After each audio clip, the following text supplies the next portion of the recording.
Hello students, welcome to our channel one shot with Barui brothers.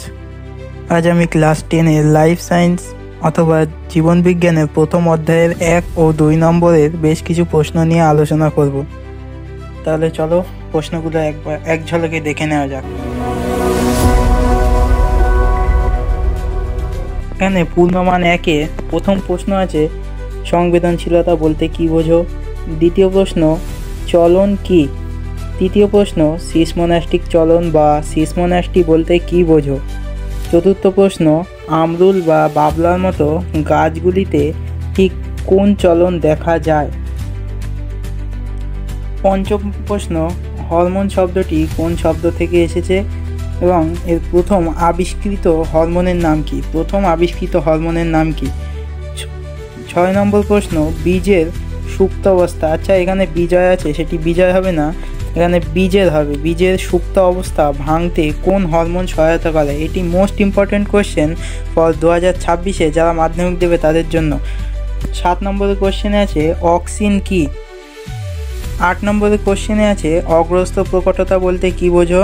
9 প্রশ্ন, gibberellin hormone কোন ছত্রাক থেকে সৃষ্টি হয়েছে? জিব্বেরেলিন হরমোন কোন ছত্রাক থেকে সৃষ্টি হয়েছে এবং এটি প্রথম কে আবিষ্কার করেন? এটি কে প্রথম সৃষ্টি করেন বা আবিষ্কার করেন? 10 নম্বর প্রশ্ন, জিব্বেরেলিন হরমোনের একটি ভূমিকা লেখো।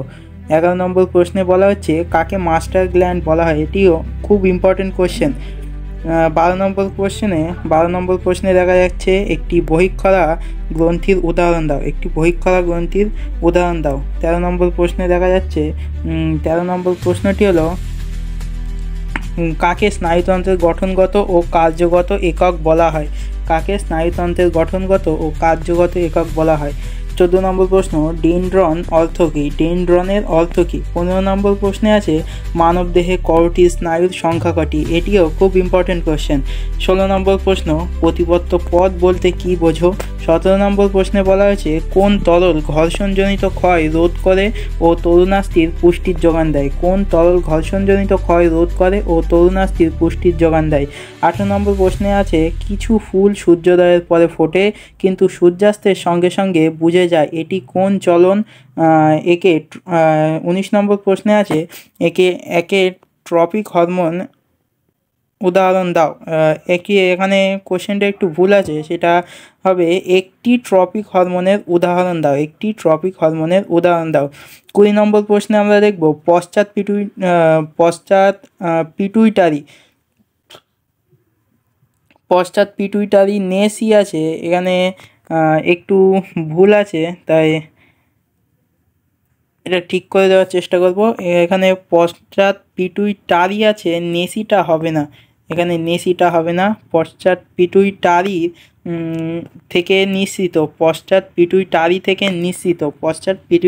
নিঃসৃত একটি হরমোনের নাম লেখো। পশ্চাৎ পিটুইটারি থেকে নিঃসৃত একটি হরমোনের নাম লেখো। 21 নম্বর প্রশ্নে আছে শিশুর মাতৃস্তন্যপান কী ধরনের প্রতিবত্ত ক্রিয়া? এবারে 1 নম্বরের প্রশ্ন মোটামুটি এখানে শেষ হলো। এবারে আমরা চলে যাব সরাসরি পূর্ণমান 2 অর্থাৎ 2 নম্বরের 2 মার্কসে যে কোশ্চেনগুলো আছে সেগুলিতে। 1 নম্বর প্রশ্নে বলা হচ্ছে উদ্ভিদ হরমোন ও প্রাণী হরমোনের পার্থক্য লেখো। এটিও খুব ইম্পর্টেন্ট কোশ্চেন। 2 নম্বরের কোশ্চেনে আছে হাইপোথ্যালামাসের অবস্থান লেখো এবং এটি থেকে নিঃসৃত একটি হরমোনের নাম ও কাজ লেখো। 3 নম্বর প্রশ্নে আছে প্রভুগ্রন্থি কাকে কেন বলে? 4 নম্বরে আছে প্রভুগ্রন্থির প্রভু কাকে বলে এবং কেন? 5 নম্বর প্রশ্ন মিশর গ্রন্থি বলতে কি বোঝো? মিশ্র হবে এটা। 5 নম্বরে মিশর আছে, মিশরটা মিশ্র হবে। মিশ্র গ্রন্থি বলতে কি বোঝো এবং একটি উদাহরণ দাও। 6 নম্বর কোশ্চেন আছে এন্ড্রোজেন কোথা থেকে নিঃসৃত হয় এবং এর দুটি কাজ লেখো। এন্ড্রোজেন কোথা থেকে নিঃসৃত হয় এবং এর দুটি কাজ লেখো। 7 নম্বর কোশ্চেনে আছে বামনত্ব রোগের একটি কারণ ও একটি উপসর্গ লেখো। 8 নম্বর কোশ্চেনে আছে ডায়াবেটিস ইনসিপিটাস ও ডায়াবেটিস মেলিটাস ডায়াবেটিস মেডিটাসের মধ্যে দুটি পার্থক্য লেখো। ডায়াবেটিস মেডিটাসের মধ্যে দুটি পার্থক্য লেখো। ওকে, 9 নম্বর কোয়েশ্চেন আছে অন্তঃক্ষরা গ্রন্থি ও বহিঃক্ষরা গ্রন্থির মধ্যে পার্থক্য লেখো।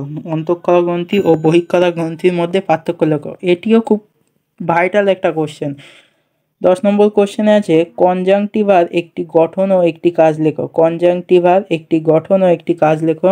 11 নম্বর প্রশ্নে আছে অশ্রুগ্রন্থির একটি গঠন ও একটি কাজ লেখো।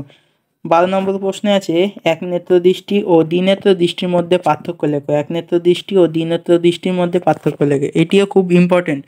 13 নম্বর প্রশ্নে দেখা যাচ্ছে গমন বলতে কি বোঝো। গমন বলতে কি বোঝো এবং এর দুটি উদ্দেশ্য লেখো। গমন বলতে কি বোঝো এবং এর দুটি উদ্দেশ্য লেখো। অ্যামিবার 14 নম্বর প্রশ্ন অ্যামিবার চলন পদ্ধতিটি ব্যাখ্যা করো। অ্যামিবার চলন পদ্ধতিটি ব্যাখ্যা করো। এটিও খুব ভাইটাল একটা প্রশ্ন। 15 নম্বর প্রশ্নে আছে সাইনোভিয়াল সন্ধি কি। সাইনোভিয়াল সন্ধি কি। সাইনোভিয়াল সন্ধি কি। 16 নম্বর প্রশ্নে বল ও সকেট সন্ধি। বল ও সকেট সন্ধি বলতে কি বোঝো।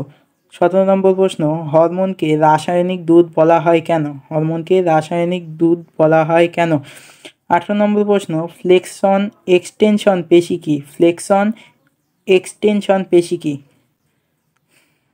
তাহলে আজকে এই পর্যন্তই হলো, এবং তোমরা যদি এই প্রশ্নগুলির উত্তর চাও, সরাসরি দেখতে চাও, তাহলে এখানে কমেন্ট করতে পারো। আর আমাদের ভিডিও যদি তোমাদের ভালো লেগে থাকে তাহলে সাবস্ক্রাইব করে পাশে থেকো এবং আমাদেরকে সাপোর্ট করো।